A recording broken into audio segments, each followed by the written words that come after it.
So we're with Holly Lowery-Davis, and you are the COO, the Chief Operating Officer at Ophelia's Place in Liverpool, New York, and also the head of the Everybody is Beautiful project.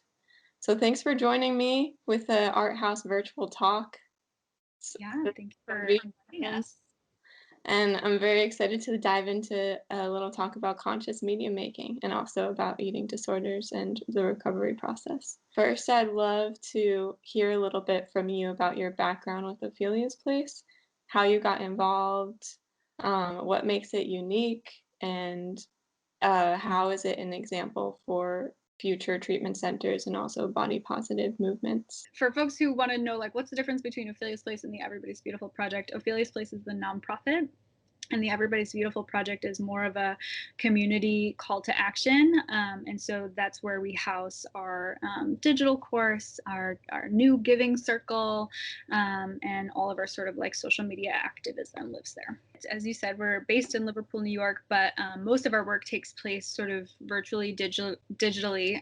So in that regard, we are national organization, and we provide support and help facilitate healing for anybody who's impacted by eating disorders, diet culture, and body oppression. So the way that we do that takes shape in a few different forms. We provide weekly support groups and phone services for anyone who's struggling or families of folks who are struggling. We also host a digital education program that's meant to be a self-paced, online, easy to access way for folks to start to learn more about eating disorders, diet culture, all the systems of oppression that sort of intersect within that struggle, and just really gaining a deeper understanding about how that shows up in the world, and from a sort of prevention lens as well. And then we also connect folks to treatment. So folks who are kind of just like looking for what's available to them. We're sort of like that middle person, and working to connect them with providers. Yeah, I browsed the course, seems so awesome. How long has that been running? Oh gosh, we started that. We were working on building it in 2017 and then launched it in 2018. And it's just sort of been Cool. evolving ever since. That transitions well into the next topic, especially with that project. So social justice is a core value of Ophelia's Place and also the Everybody is Beautiful project. And I mean, we've been in this collective traumatic time of the pandemic and the reawakening of political and social unrest with a rapid movement of social, political, and virtual activism for Black and people of color. So, how have you seen that either people have engaged with that course that you brought, or also how the eating disorder community has grown or fallen during this time? And how is just this movement and this time that we're living in right now like affected that work as a whole in dismantling the body oppression from a justice and intersectional way? It's kind of Yeah. a big question, but yeah, break it Yeah, down I'll as just sort of pick and however choose, you want. and we'll go at it spiralically. So Like yeah, the so recovery I think process. sorry, what was that? Like the recovery process. Yes, exactly. Um, so to sort of lay a little bit of foundation for folks who aren't familiar with eating disorders, you might be thinking, how is that a social justice issue, or how is part of that a social justice issue? We recognize eating disorders are they come about for a variety of different reasons, be it genetics, trauma, environment, food scarcity. There can be so many different contributing factors. One very intersectional contributing factor are the systems that we live in, right? And so some of those systems, one namely, we live in something called fat phobia. For folks who are familiar with social justice, that might not be a new term. For folks who are just sort of like dipping their toe in the water, what that really means is we fear fatness, and that's a social construct. That's not an inherent like thing within us. That's a societally created idea that we should fear or loathe or hate fatness and admire and work towards thinness. It actually has deep roots in racism, and also capitalism, big time. And so, right, if we can start to understand like this idea that we should be working towards thinness, actually comes from these larger systems of oppression meant to sort of create and uphold a hierarchy of bodies, that certain bodies, certain people are better than others, right? Mhm. If we want to work towards eradicating eating disorders, we have to address this social justice piece. We have to address the systems that are sort of keeping us in the struggle. And I think, to your question of like, how has the eating disorders community sort of like been impacted or shifted through this last year, and the difficulties and sort of big historical stuff that came up, right? The pandemic, civil uprisings, and all that sort of happened in between and is still ongoing. Um, I think for sure, just if we're sort of honing in on the pandemic, folks who struggle with eating disorders already struggle with isolation. Arguably, we all needed to be isolated for safety reasons, and that had some pretty big impacts on the community for sure.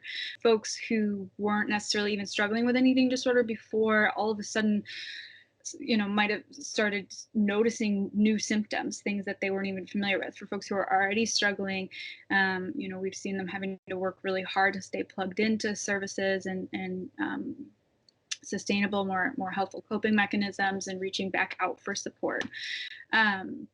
So in that way, absolutely, the community's been impacted. As far as how has the civil uprisings and all of that impacted our community over the last year, I think, about time. And I say this as a person who also possesses a lot of privilege, and also who has caused a lot of harm in my own ignorance. Right? Like people are waking up too late, but it's happening nonetheless. And one of the things we work really hard at Ophelia's Place is to help folks see that this eating disorders aren't an individual issue. Yes, they impact us individually, but they also they're a communal issue, right? Because these systemic factors we can't be ignored. We can't separate ourselves from them. We can learn about them, we could divest from them, but at the end of the day, we're still living in them until we start to dismantle that. So, I think the eating disorders community, at least folks we've connected with and are continuing to connect with, are really starting to feel and like excited and empowered to make that, to sort of embrace the justice component, and to start to really look at how do I divest from something like fat phobia and diet culture on a continual basis, right? Because it's not just about my own freedom from an eating disorder, it's about a collective freedom from these harmful systems we're continuing to operate under. What you're mentioning kind of dips into another part of how you all run is it's like you begin to affect the macro, you have to look at the micro.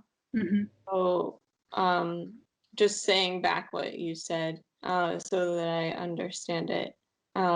It's like by facing these things that were left unlooked at or maybe just shunned, kind of getting this awakening moment, even if it's late.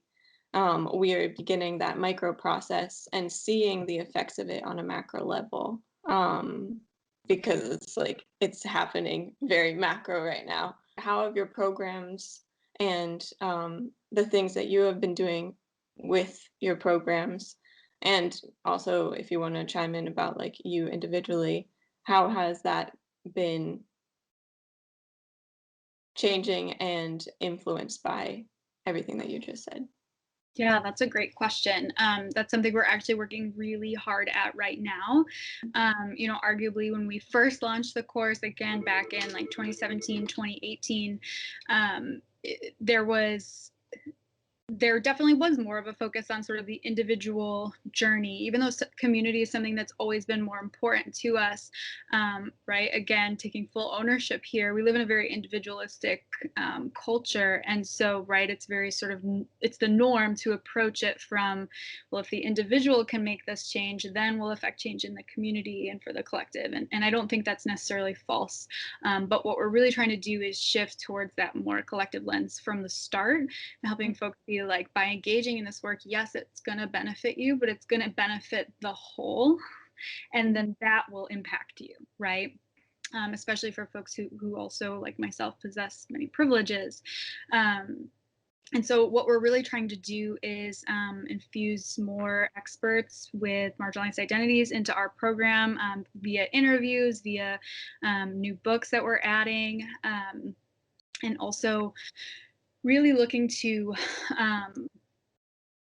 make the course more accessible. So, switching very basic stuff like switching from a set rate to a sliding scale, pay structure, like really looking at all the components of the course in that way, to be able to, and the reason isn't just because it's the quote right thing to do, it's because truly like there is a huge segment of folks who struggle with eating disorders that have been marginalized for way too long, right? Services and treatment support services, treatment services haven't been built by or for them. And thus it's not going to be as impactful to them. And so what we're really trying to do is build something that centers folks with multiply marginalized identities. So again, from this from the place of not because it's the right thing to do, but because if we can center their needs, it's going to be better for everybody. So that's really what we're kind of working on right now. And over the course of 2021, our education director, Brittany, is sort of in the throes of developing new content as we speak. So we're really excited for that. We're excited that our community has been patient with us because of course, we feel like this is something we wish we could make happen overnight. But we've got to go at a pace that's sustainable. So. Mm-hmm. That's so good. How do you plan on or have been reaching those marginalized communities that maybe otherwise were not reached? Yeah, so as mentioned, right, broadening sort of like the voices, leaders, activists that we're sharing and highlighting within our programming. Mm-hmm.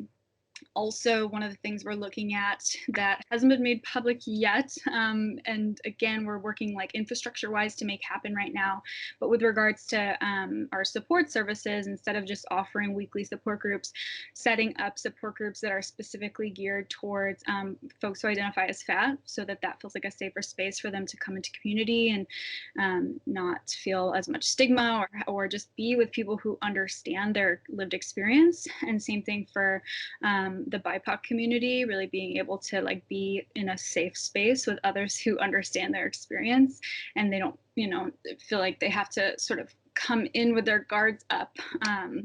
So that's something we're going to be implementing as well.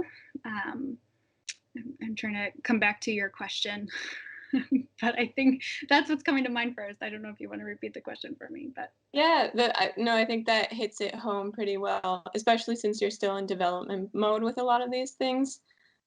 There's so much we can talk about social justice, but I also want to get into art and expression, just since like I'm an artist as well, and I strive to, through my art, be like work in a social justice way as well. I am Latina and come from a refugee family, so I do understand in some way, like, but I am white, so I do have a privilege. Art has been such a healing part of my own eating disorder recovery, and I wanted to know, like, how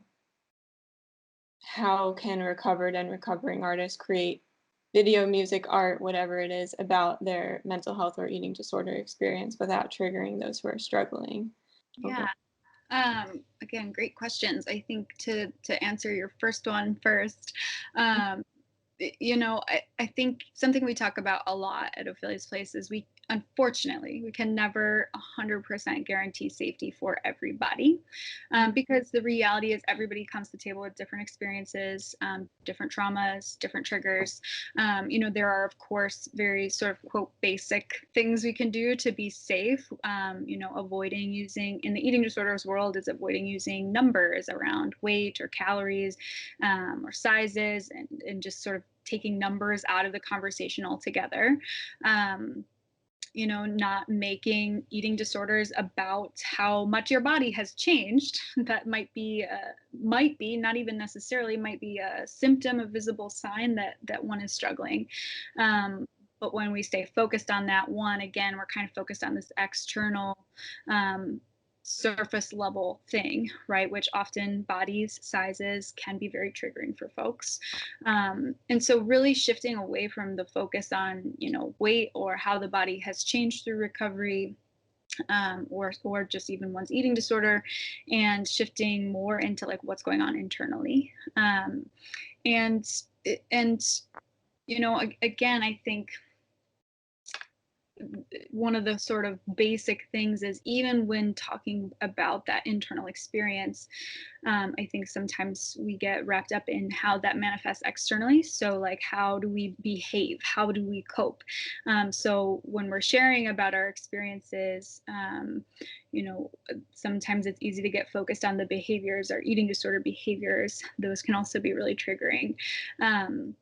So again, it's like almost going deeper and deeper and deeper into like what is underneath the surface that caused me to turn to my eating disorder, or the reason my eating disorder showed up in the first place, right? Because eating disorders manifest, very simply put, because we have a need that's gone unmet, or we have a wound that's gone untended to, right? And so recovery is this sort of very windy and long process of figuring out how do we get those needs met and how do we heal those wounds in more sustainable ways.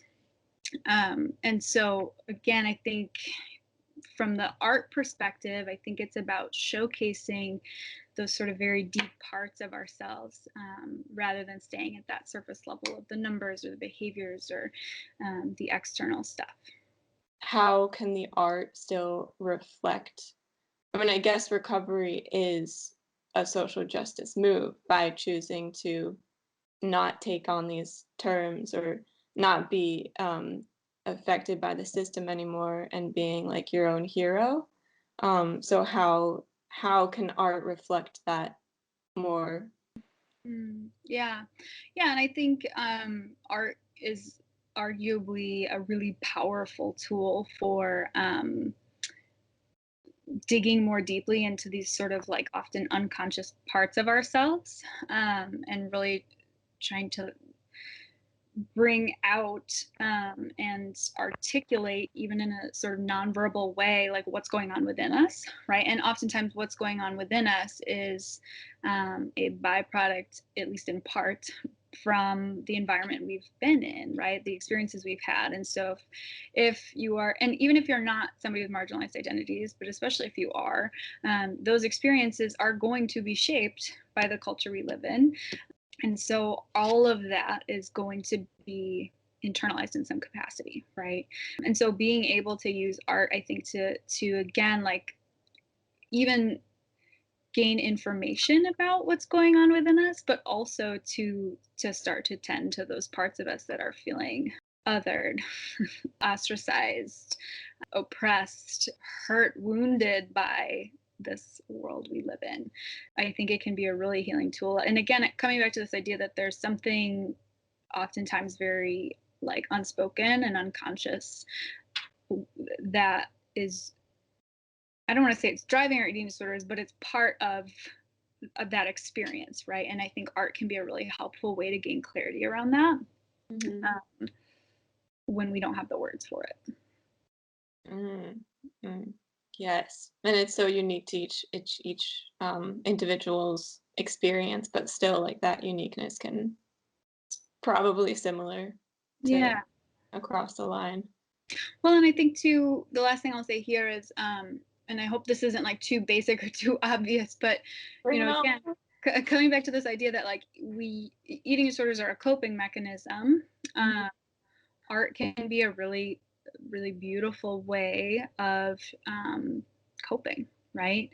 So even if it's not like giving us these huge aha moments every time we're creating, if it makes us feel like we're connected to some deeper part of ourselves, if it makes us feel at ease, calm, home within ourselves, then it's serving a major purpose. It's like the embodying and movement within you to express and do that is where big recovery can happen. Yeah. This brings up a side question. Just want you to define here for us, what does radical self-love mean? Oh gosh. Okay. Well, I don't have like a definition memorized that I go by, and I would refer most folks who are listening to the work of Sonia Renee Taylor, who is an incredible leader, activist, author, educator, poet, artist extraordinaire, whose work is vital to not just this field but this world. And her work is around radical self-love. But really, again, I think we have to look at that from a sort of collective justice informed lens. I think a lot of times folks think of body positivity or self-love as like this very individual thing of like, just decide you're going to love yourself and like do something nice for yourself every day and look in the mirror with positive affirmations, and all those things can be helpful. Right? So I don't want to invalidate that. But oftentimes if you live on this planet, and specifically in the United States, I'll use that as an example because that's what I know and live in, right?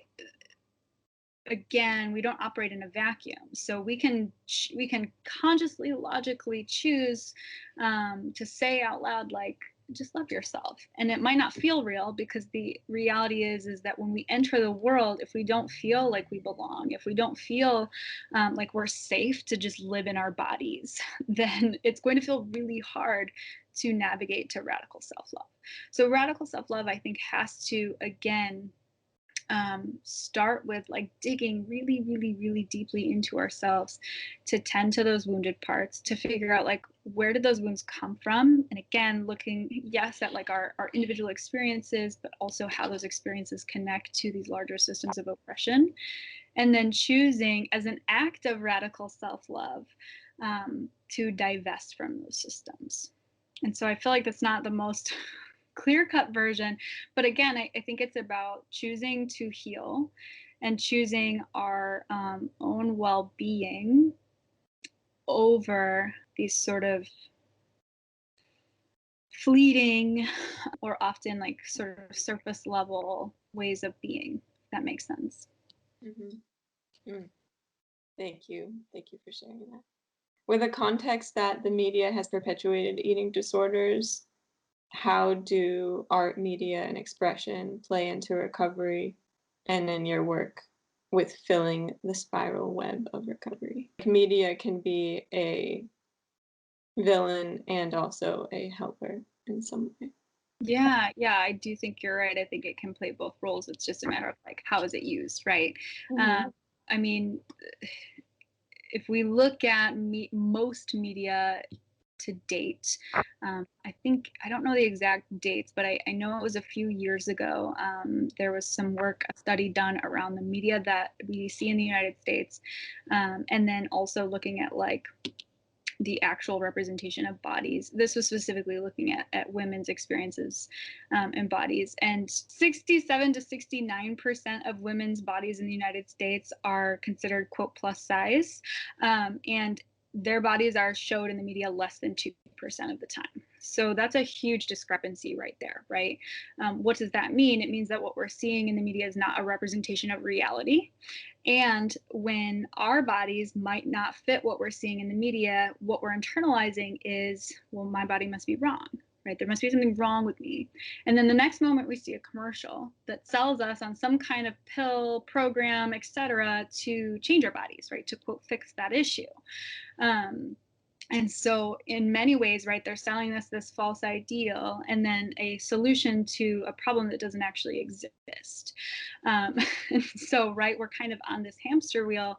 What folks don't realize a lot of the time is that dieting is one of the biggest precursors to the development of an eating disorder. So that purposeful manipulation of our bodies via dieting or over exercising or just weight loss efforts in general, most often sets us up for disordered eating, if not a full-blown eating disorder. Because what happens is, as the body becomes malnourished, that there's this voice, right? Folks in the recovery world know about the eating disorder voice. Folks who don't have that experience, this might be new, but it truly is like this voice inside our brains that just kind of, the volume knob just starts louder and louder and louder.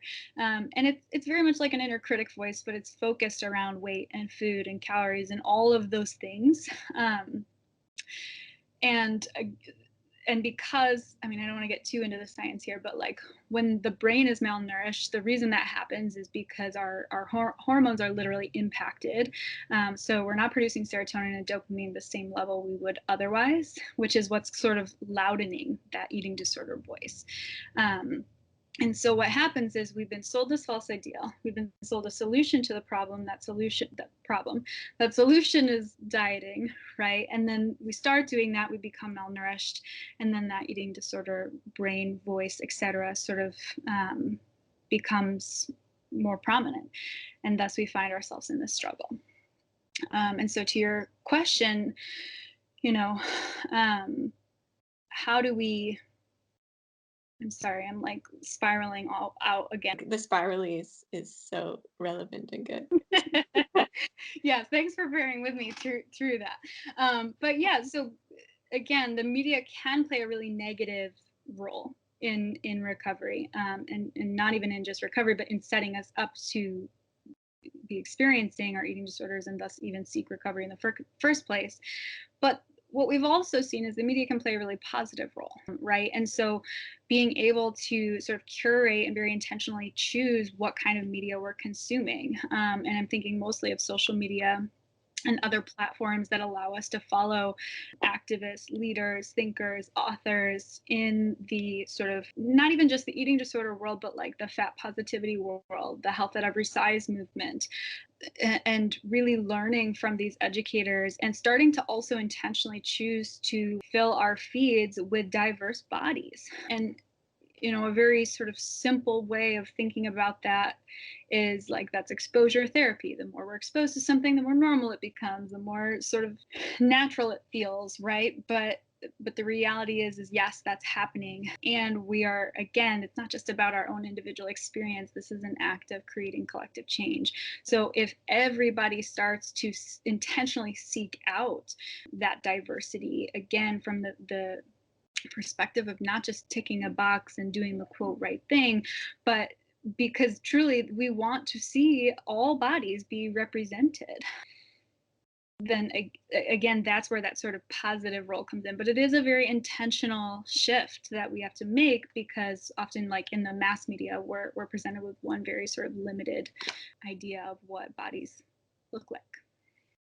I'm a filmmaker and a musician, and I'm wondering, like, what kind of themes, and you said that you're a mother too, so I'm sure that this is something that you're thinking a lot about with how shaping your children, or kid. I don't remember if you said one or two or more. I have one and one on the way, so. Oh gosh, congratulations. It's so exciting. What have you seen in films particularly, other than like a weight size or like sizes of people? And I think specifically like films that are about mental health and about eating disorders that have been harmful and not helpful. And then the other side is like, what do you want to see? Like, what movies do you want to show your kids? Mm-hmm. Yeah, I will be honest, I am not the biggest film buff, so my exposure to films, especially these days, is limited. But, I think what have I seen? It's been, and specifically with regard to mental health or even like focusing on eating disorders, I think it has been a very like limited idea of what it looks like to struggle with something like an eating disorder, right? It's typically it's the stereotype we all have. It's a thin white person, and it's very weight based or very weight focused or very behavior focused, versus really going under the surface to look at their lived experience and understand how they got there. What would I like to see more of? I think just, again, more representation of different types of sizes of bodies, different races, different folks with different abilities, all across the spectrum. Because again, well, I don't know if I said this, but eating disorders don't just impact thin white women, they impact everybody. It's just that we have this really sort of false, narrow idea of the population that struggles. Hmm. I do feel like there is a change in how people are creating films and creating art, and hoping that, well, with a script that I'm writing myself, I'm diving into that. But I hope that for anyone who is a future filmmaker or somebody who's working on a script or working on a song can dive deeper and really show those crystals within. From, if you could put yourself in uh, the mindset of your kids, what would you like to tell them to do and also to see? Yeah. With regards to like film and art specifically. Yeah. Mm-hmm. Yeah, I mean, I think one of the first things, or one of the first skills I think we can work on developing, is just like looking for who's in the room and who's not in the room. Mm-hmm. Right. So in a media, or in a movie or show context, that's really easy to do.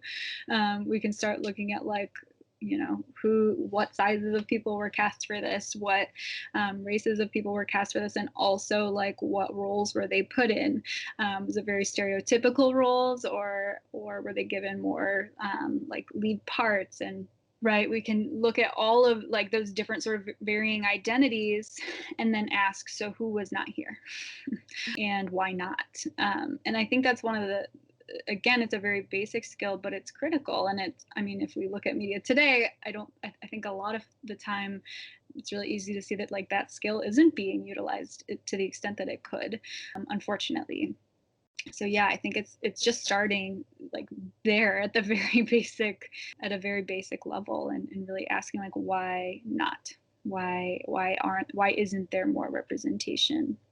And how can I choose to cast my attention elsewhere, right? Adrienne Maree Brown talks about, what you pay attention to grows, right? And so it's like, if I want to see more representation in this space, then let me seek that out, right? And it's this sort of theory that, like, again, whatever I'm paying attention to is going to sort of replicate and grow on a macro scale. And that may seem really woo-woo for some, but I feel like it proves true for me in my own experience.